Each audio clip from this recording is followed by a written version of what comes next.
Hi everyone, welcome again to my channel, which is Night Before Exam. Today we are going to discuss about heart attack. At the end of this video, if you like the content, please like, share, comment and subscribe to my channel. I have already made a separate video on cardiovascular system and the function of the heart. उसका link मैं description box में डाल दूँगी, अगर आपको उसके बारे में पढ़ना हो तो आप उस वीडियो को देख सकते हैं, right? So before starting the video, I would like to share that along with the description of heart attack, I am also going to share handwritten notes, especially for the college students, that in case if they are not able to study properly before exam, they can also get good marks with these notes. And I'll try my best to provide information to you as much as I can, right? So let's get started with the topic, which is heart attack. So heart attack is also known as acute myocardial infarction, right? सी मैंने यहाँ पे myocardial जो है उसको myocardial infarction जो है उसको मैंने सब डिवाइड करा है. That means myo means muscle, cardial means heart and infarction means tissue death from lack of blood flow, right? So failure of the heart to do normal function. जो heart failure जो होता है वो कब होता है? जब हार्ट अपना नॉर्मल फंक्शन जो है वो करने में कैपेबल नहीं होता है, right? So what is the normal function of the heart? So the normal function of the heart is to provide the body with enough cardiac output so that metabolic needs of the peripheral tissue should met with, right? And now uh, heart failure. Heart failure can be categorized into two category or the two parts. First one is the left side of the heart, as you all are aware of it कि heart जो होती है उसके दो part होते हैं, एक left side of the heart होता है, एक right side of the heart होता है, ठीक है? So it can be either systolic dysfunction और डायस्टोलिक डिसफंक्शन, ठीक है? सिस्टोलिक का मतलब होता है inability for the heart to contract, मतलब जो हार्ट है वो कॉन्ट्रैक्ट करने की उसकी एबिलिटी जो होती है वो नहीं होती है इस फॉर्म में, ठीक है? नेक्स्ट वन होता है diastolic dysfunction, that means inability for the heart to relax, right? So systolic means contract, diastolic means to relax, right? So मैंने यहाँ पे एक रफली डायग्राम ड्रॉ किया है हार्ट का. This one is the right side of the heart and this one is the left side of the heart, right? So his is the right atrium, right ventricle, left atrium and left ventricle, right? So basically क्या होता है कि जब जो ventricles होते हैं, चाहे वो राइट साइड का हो चाहे वो लेफ्ट साइड का हो, first we are talking about the right side of the heart, ठीक है? हार्ट फेलियर में क्या होता है कि जो वेंट्रिकल होता है, ठीक है, वो कैपेबल नहीं होता कि वो, यानी कि वो अच्छी तरह से कॉन्ट्रैक्ट नहीं कर पाता, ठीक है? तो अच्छी तरह से कॉन्ट्रैक्ट नहीं कर पाता, उससे क्या होता है कि ब्लड जो होता है वो पंप आउट नहीं हो पाता, राइट? जहाँ से देखो, जैसे डीऑक्सीजनेटेड ब्लड जो होता है बॉडी से आता है राइट एट्रिया से, राइट एट्रिया से होता हुआ ट्राइकस्पिड वॉल से होता हुआ राइट वेंट्रिकल में आता है, ठीक है? सो ब्लड क्या होता है, पहले फिल होगा राइट एट्रिया में, ठीक है, देन होगा राइट वेंट्रिकल में, एंड देन यहाँ से पल्मोनरी वॉल्व के थ्रू होता हुआ जाएगा पल्मोनरी आर्टरीज में एंड देन लंग्स में, ठीक है? सो क्या होता है कि जब राइट वेंट्रिकल से पल्मोनरी आर्टरीज के में कब जाएगा, जब वेंट्रिकल होगा वो प्रॉपर तरीके से कॉन्ट्रैक्ट करेगी और उसकी फोर्स इतनी होगी कि वो, मतलब कॉन्ट्रैक्ट जो वो कॉन्ट्रैक्ट करेगा उस, तो इतनी फोर्स होगी कि ब्लड जो होगा वो आर्टरीज तक पहुंचेगा एंड देन वो लंग्स में प्यूरिफाई होगा, जो ऑक्सीजनेटेड ब्लड होगा, then it comes to the left atria, right? पर अगर वेंट्रिकल जो है वो कॉन्ट्रैक्ट करने में, कम्प्लीटली कॉन्ट्रैक्ट करने में इनकैपेबल है, तो क्या होगा, यहाँ से तो ब्लड आ ही रहा है ना, और यहाँ पे वो कॉन्ट्रैक्ट नहीं कर पाएगा, तो क्या होगा, ब्लड का बैक फ्लो होना स्टार्ट हो जाएगा, ठीक है? यहाँ पे जो वॉल्व होती है ये बेसिकली इसलिए होती है to prevent the backflow of the blood. But जब यहाँ से ब्लड आ रहा है और यहाँ से ब्लड कहीं जा नहीं रहा है अच्छी तरह से कम्प्लीटली, तो क्या होगा, यहाँ पे जितना भी ब्लड इकट्ठा होगा वो बैक फ्लो करने लग जाएगा and that will go to like back to the body, like the deoxygenated blood will go back to the body, right? Same is with the left ventricle, ठीक है? यहाँ पे क्या होगा कि ये भी जब अच्छे से कॉन्ट्रैक्ट नहीं कर पाएगा, तो जो ऑक्सीजनेटेड ब्लड है जो लंग से प्यूरिफाई होके, हाँ, यहाँ पे पल्मोनरी वेन्स के थ्रू लेफ्ट एट्रिया में आया है, देन लेफ्ट वेंट्रिकल में जाएगा, देन लेफ्ट वेंट्रिकल से होता हुआ आउटा के थ्रू पूरी बॉडी में जाता है, ठीक है? सो लेफ्ट वेंट्रिकल जो होता है वो जब अच्छे से कॉन्ट्रैक्ट नहीं कर पाएगा, तो जितना भी यहाँ पे ब्लड होगा वो हमारी बॉडी तक नहीं पहुँच पाएगा पूरी तरह से, ठीक है? देन नेक्स्ट मान लो दिस इज़ हार्ट, मैंने एक रफली ड्रॉ किया है, दिस इज़ हार्ट, ठीक है। ब्लड हार्ट जो होता है वो ब्लड सप्लाई करता है टू दी बॉडी, ठीक है। पर यही जो होता है ये खुद को भी हार्ट ब्लड सप्लाई करता है, हार्ट जो होता है, ठीक है। Heart also pump blood to itself by coronary circulation.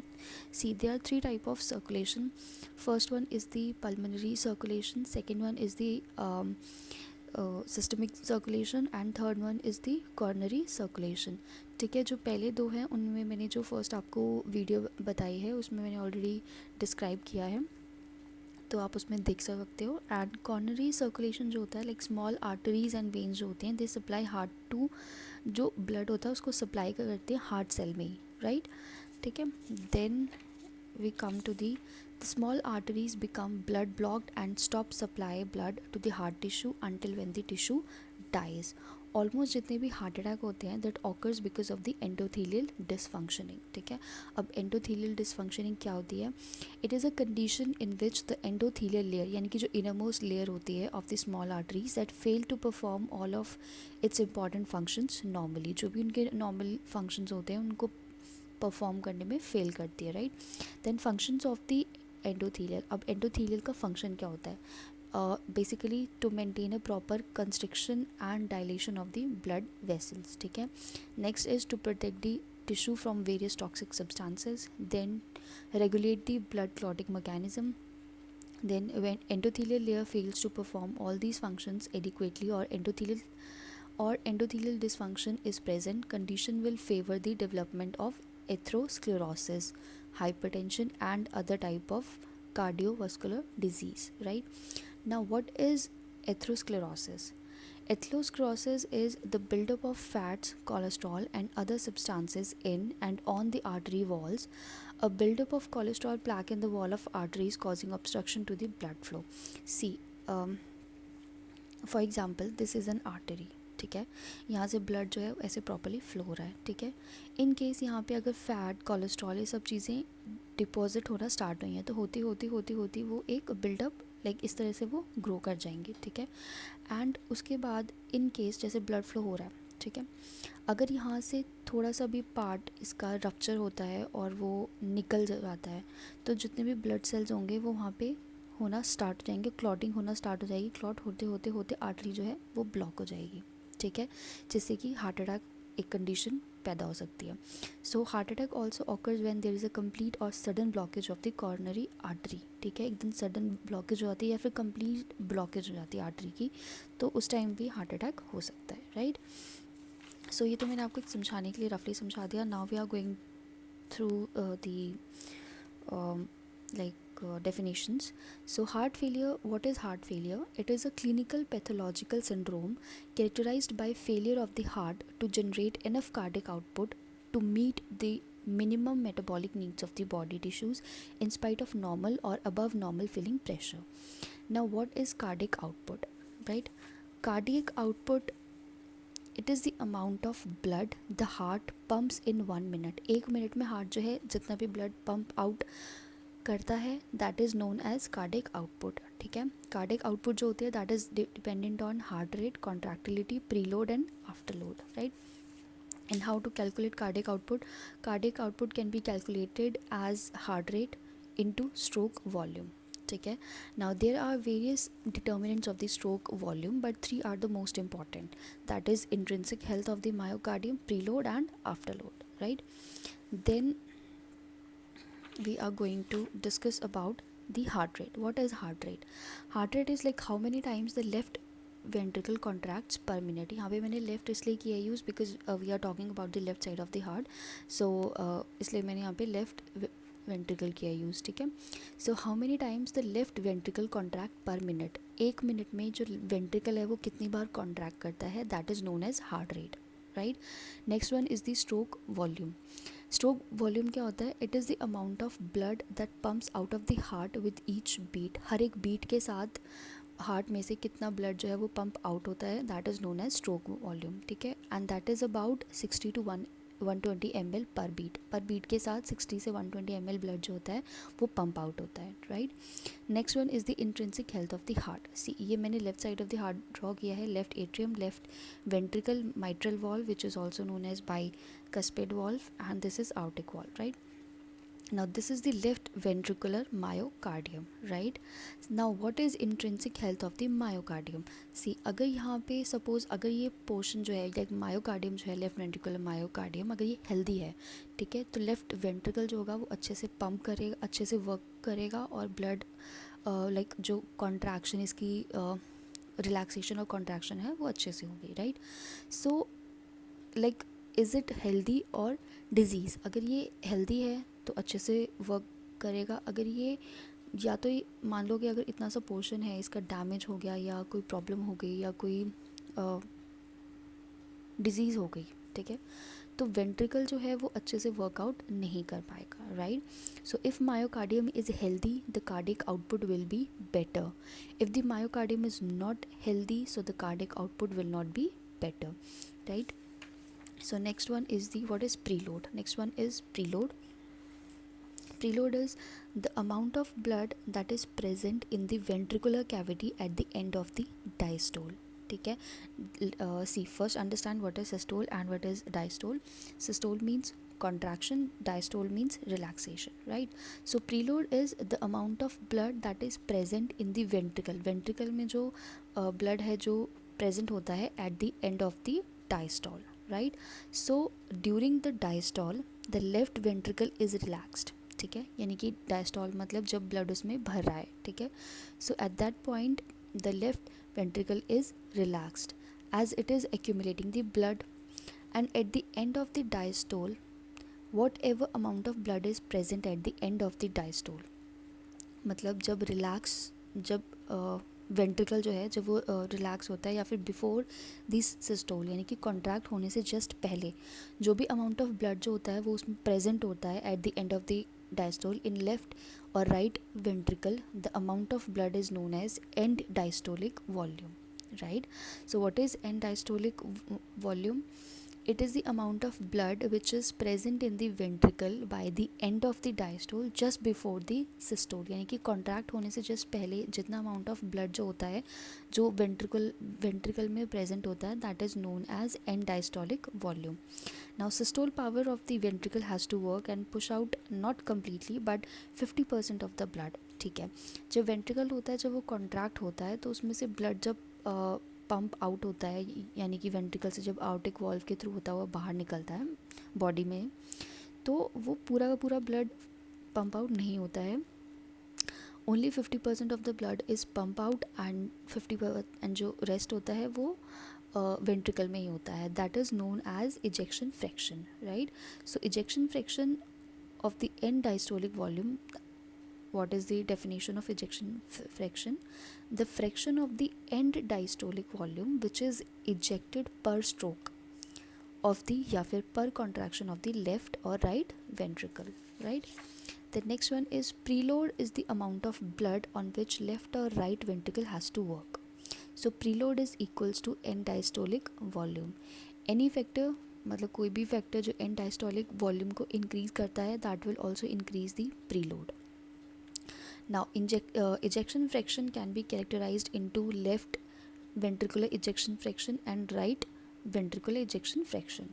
Left में क्या होता है? It is a measure of the efficiency of pumping into the systemic circulation.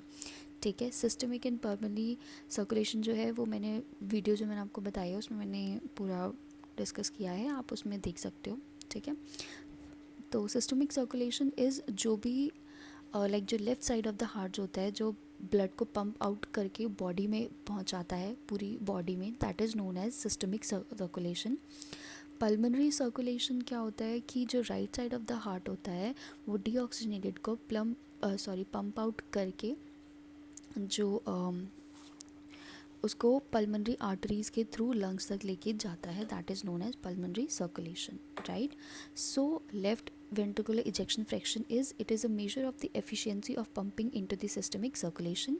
Right ventricular ejection fraction is, it is a measure of the efficiency of pumping into the pulmonary circulation. Ejection fraction can be calculated as stroke volume divided by end diastolic volume into 100, where the stroke volume is given by, stroke volume is equal to end diastolic volume minus end systolic volume, right? Now next one is the afterload. What is afterload? It is the pressure in the wall of the left ventricle during ejection. ठीक है, यानी कि contraction के time पे जब ventricle जो हैं जब वो कॉन्ट्रैक्ट करते हैं उनकी वॉल पे जो प्रेशर पड़ता है that is known as afterload, right? So it is the pressure in the wall of the left ventricle during ejection, or like pressure on the ventricular wall during the contraction or systole, right? Now next is afterload. It can also be described as the pressure that the chambers of the heart must generate in order to eject blood out of the heart, and thus in a consequence of the aortic pressure and pulmonary pressure. The pressure in the ventricle must be generated than the systemic and pulmonary pressure to open the aortic and pulmonary valve, right? So मैं आपको इसको diagram के through समझाती हूँ. सी, अगर हमें blood जो है वेंट्रिकल से पंप आउट करना है यहाँ पे पल्मोनरी आर्टरीज़ के थ्रू लंग्स तक, एंड यहाँ इस वाले वेंट्रिकल को पंप आउट करना है blood to pass through the aortic valve and then to the aorta then to the body. तो वेंट्रिकल का जो प्रेशर है वो पल्मोनरी वॉल्व और aortic वॉल्व से ज़्यादा होना चाहिए, तभी ये ब्लड जो है वो पंप आउट करके उसमें इतना प्रेशर होगा कि इन दोनों वॉल्व्स को खोल पाएगा और ब्लड आगे जा पाएगा. ठीक है. सो यस, तो वही मैंने आपको इस डायग्राम में भी सेपरेटली समझाया है, left heart and right side of the heart. ठीक है. And then heart failure is not मतलब एक अपने आप में कोई प्रॉब्लम नहीं है, but consequence of other underlying conditions, मतलब बहुत सारी कंडीशन या बहुत सारी प्रॉब्लम जो है उनकी वजह से हार्ट अटैक हो सकता है. Like coronary artery disease that is also known as ischemic heart disease, cardiomyopathy, hypertension, valvular heart disease. ठीक है. And heart can fail when it is like intrinsically unhealthy, जो मैंने मायोकार्डियम आपको बताया था that is unhealthy. Then preload जो है वो बहुत ज़्यादा एक्सेसिव प्रीलोड या एक्सेसिव ऑफलोड होने की वजह से भी हार्ट जो है वो फेलियर हो सकता है, right? So that's it about this video. And बाकी जो जितने मैंने आपको ये बताए हैं, coronary artery disease, cardiomyopathy, hypertension, valvular heart disease, इसके बारे में हम नेक्स्ट वीडियो में बात करेंगे. ठीक है. सो टिल देन, अगर आपको मेरा कंटेंट जो है वो अच्छा लगा हो, so please like, share, comment and subscribe to my channel. Bye bye. Thank you.